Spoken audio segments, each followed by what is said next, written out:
Hey, welcome back to Lady Macduff. I still don't have a catchphrase, but I'm working on it. Suggestions welcome. Today I'm doing something I'm extremely excited about, which is launching a series I like to call Versified. Versified. It's where I take prose speeches and turn them into iambic pentameter verse a la Shakespeare without altering it too much of the original language. It's meant to demonstrate how iambic pentameter is not that far off from our regular everyday speech, and it's not as inaccessible as you might think. So how in the name of Picard's flute am I going to turn a prose speech into iambic pentameter? Well, iambic pentameter is inspired by and directly drawn from our regular everyday speech, which in English involves a lot of alternating between stressed and unstressed syllables. Something like that. So, in theory, we should relatively easily be able to make iambic pentameter verse out of prose, since they're so similar anyway. But of course, iambic pentameter is only inspired by our regular everyday speech. It's a little bit more structured. It's really difficult to tell just from listening, but where you can really see it is on the page. Instead of a paragraph, you have lines comprised of 10 syllables, beginning with an unstressed syllable, followed by a stressed syllable. A two-syllable unit of this nature is called an iamb, and when you put 5 together, well, my friends, that's iambic pentameter. So, undoubtedly, the speech that we're going to examine is not going to fit perfectly into that iambic pentameter pattern. So, we're going to have to employ some of the techniques that Shakespeare himself used to create verse, like compression, making words or phrases shorter by eliminating sounds or syllables, so that 2 words like the attempt become the attempt. It doesn't sound much different, but it counts. We can even do it to names. So instead of Romeo, which would be 3 syllables, it changes to Romeo, which is 2 syllables. Expansion. This is making words or phrases longer by creating more syllables within the word. So instead of banished, we would do banished. Or instead of the word like lamentation, it would turn into lamentation. That shion ending is another really popular way to elongate words. It makes it a little bit more dramatic. Trochees. Trochees are actually just backwards iambs. It's a 2-syllable unit with the stressed syllable first and the unstressed syllable second. It creates a more aggressive and urgent tone since it puts that emphasis at the front. Long lines. So long lines are lines with greater than 10 syllables. It indicates someone has a lot to say. And short lines, lines with less than 10 syllables. Short lines often indicate that somebody has a lot to think about before or after that short line. There are so many more techniques that Shakespeare uses to add a lot of emotional depth to the verse by messing with it, by doing something different. It's really these deviations from that perfect iambic pentameter line that make something really interesting and give us a clue into the character's inner thoughts. Versifying prose is going to be a little bit more difficult than just counting 10 syllables in a speech and then pressing enter to make a new line. Although, according to my calculations, that should sometimes be the case. So what we're going to do is listen to the speech or watch it. I'm going to kind of pay attention to where the actor has chosen to breathe, since these breaths are so important. It's, where the character is thinking, and kind of take that into account in structuring the verse line. So by the time we're done versifying, we should have a speech turned from prose to iambic pentameter by using these different tools that Shakespeare used himself. So, as you may have gotten from the title of this video, the speech that we're going to versify today is one spoken by Chief Miles O'Brien in Star Trek: The Next Generation, Season 4, Episode 12, an episode called The Wounded. We're starting out with Star Trek because frankly, I want to, and I love Star Trek, and that was my plan coming into this all along. And B, because of Star Trek's very deep connection to Shakespeare. So about the actor Colm Meaney. You may know him from Will. You may know him from Gangs of London. You may even know him for winning an Olivier Award for his role in A Moon for the Misbegotten by Eugene O'Neill, one of the saddest plays of all time. But you probably know him for playing Chief Miles O'Brien on Star Trek The Next Generation and Deep Space Nine. I recently saw him in a production of Cat on a Hot Tin Roof at the National Theater. Was it at the National Theater or was it the Old Vic? I don't know. He was very scary, but also very nurturing in a way, which is everything Big Daddy should be. Mwah! He's incredible. So it's no doubt that he does an incredible job with this speech. So here's what's happening in this episode in particular.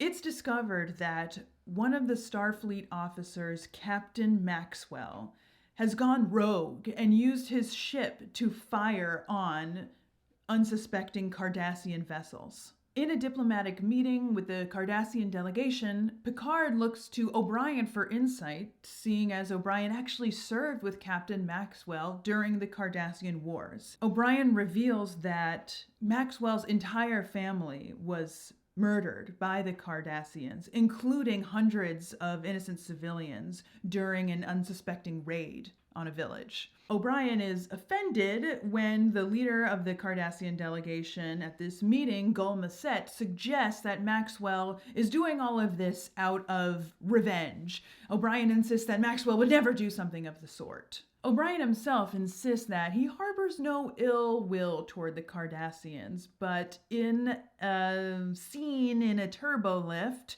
when one of the Cardassians invites him to go grab a drink at 10 Forward, O'Brien blows up, and it's not pretty. Later, at 10 Forward, the Enterprise's bar, O'Brien sits down with one of the Cardassians and really reflects on his actions and his prejudice towards them because of his experiences. Let's watch the speech.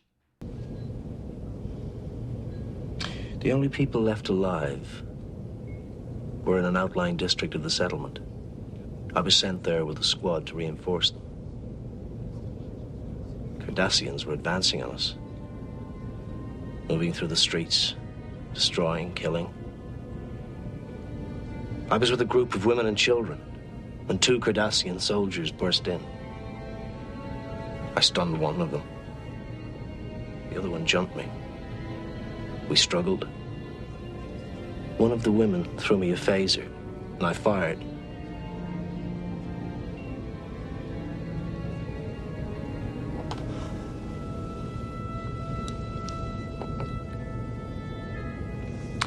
The phaser was set at maximum. The man just incinerated there before my eyes. I'd never killed anything before. When I was a kid, I'd worry about swatting a mosquito.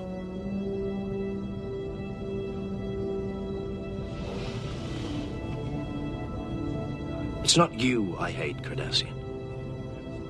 I hate what I became because of you.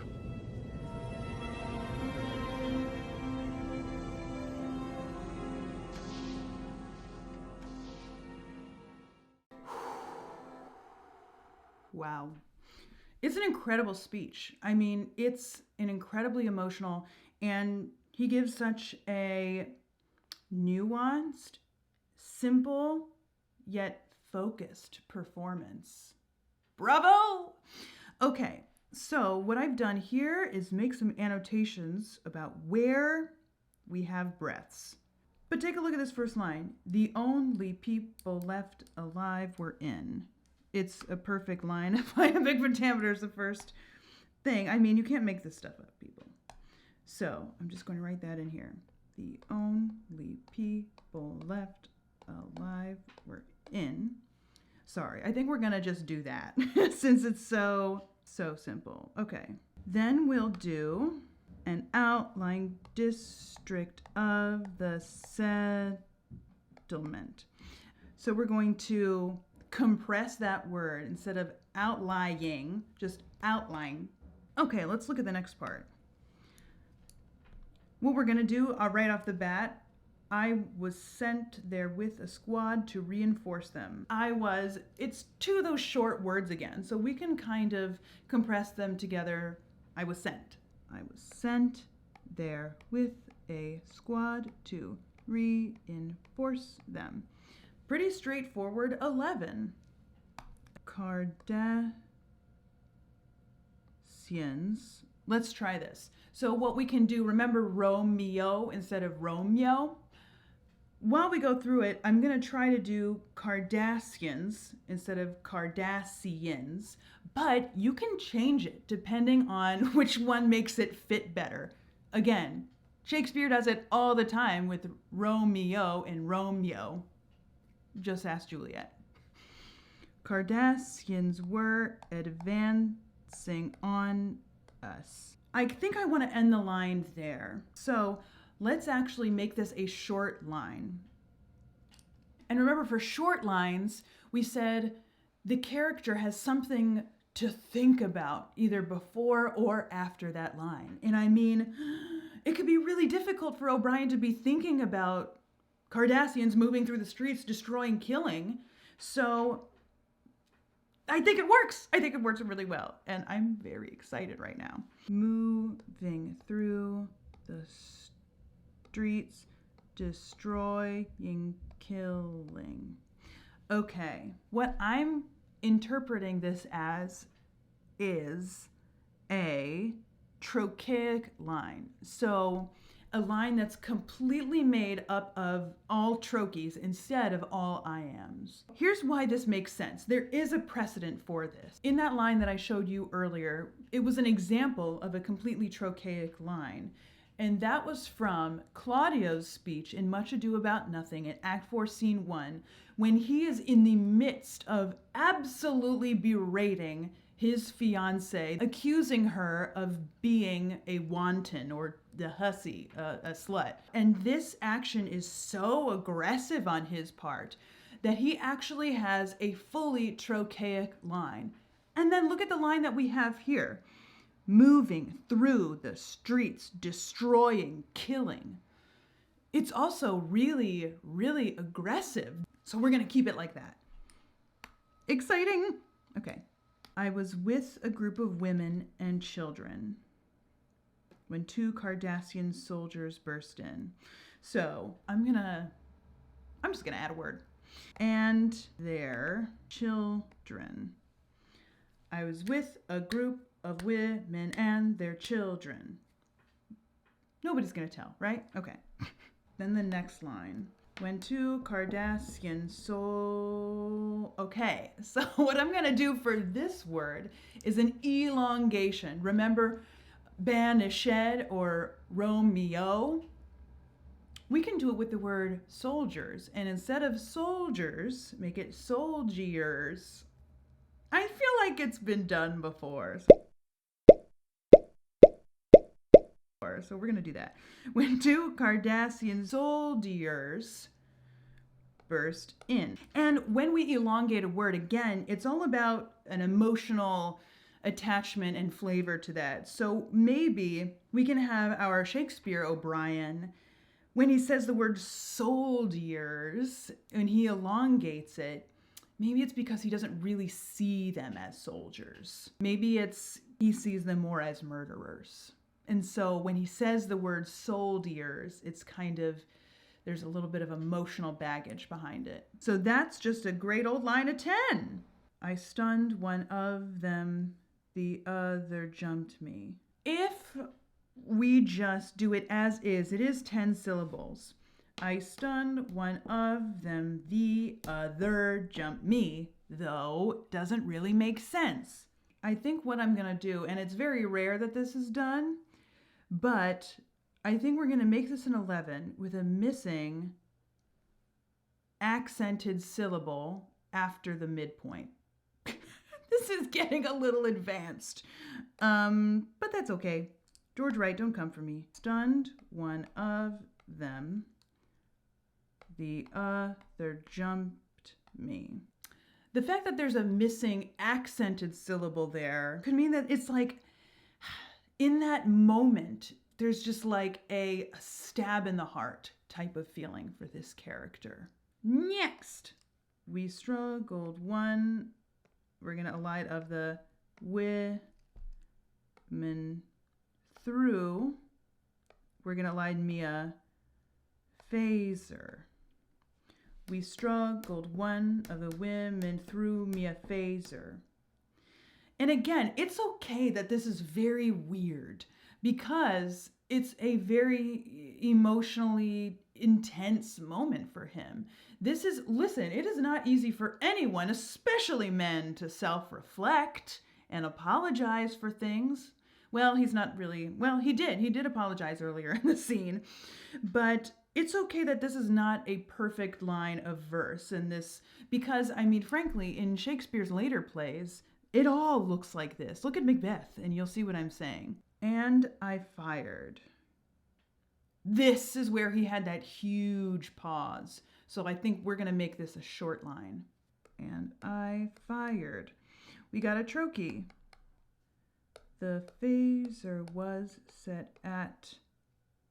And I'm going to add a word here just to make it a little bit easier.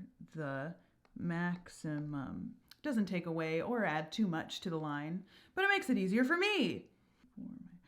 I think I'm going to make this a really long line. So when we have a line that's 12 syllables, that's called an Alexandrian. And I used an example of it in my example of long lines earlier. I still haven't solved that incinerated issue, though. Okay, I'm going to get rid of the word just. That's my thing. Okay, that's the solution. Incinerated there before my eyes. I'd never killed anything before. We're going to have a missing, unstressed syllable there in the middle of the line, like we did before with the missing stressed syllable. And that's okay. You're allowed to have these weird things. So this is going to be a 10 here.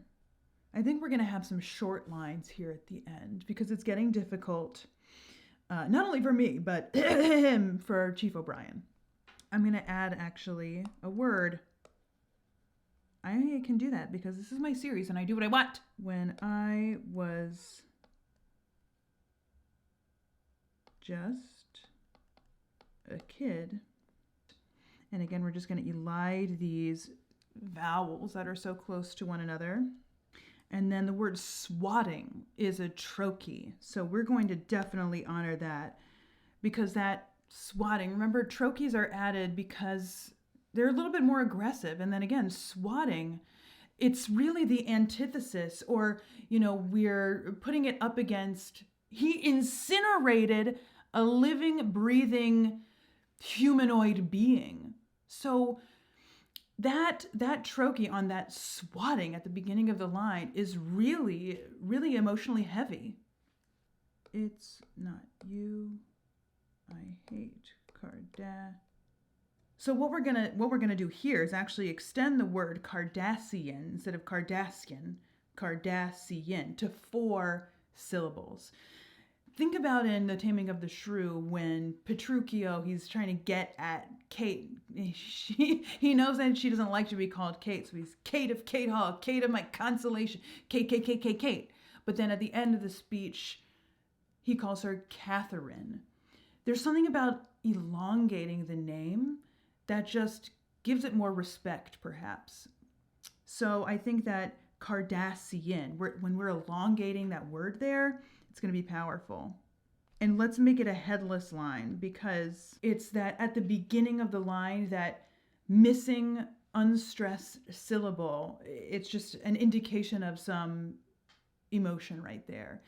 And so it's really apt because it takes a lot for him to admit all of this. And so finally, our last line, I hate what I became because of you. And of course, a perfect 10. We had some 11s, we had some 12s, we had some weird stuff going on in the midline, but that's to be expected when we're reverse engineering something from prose into verse. I really hope you enjoyed this exercise. Thank you so much for going on this little adventure with me. I truly didn't know where we would end up when we got here, but I really like what we did. So I hope you enjoy a special guest performing the Miles O'Brien monologue from The Wounded. The only people left alive were in an outlying district of the settlement. I was sent there with a squad to reinforce them. Cardassians were advancing on us, moving through the streets, destroying, killing. I was with a group of women and children when 2 Cardassian soldiers burst in.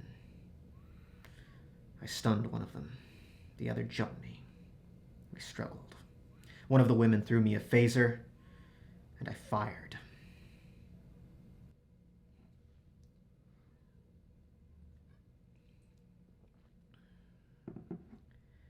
The phaser was set at the maximum. The man incinerated, there before my eyes. I'd never killed anything before. When I was a kid, I'd worry about swatting a mosquito. It's not you I hate, Cardassian. I hate what I became because of you.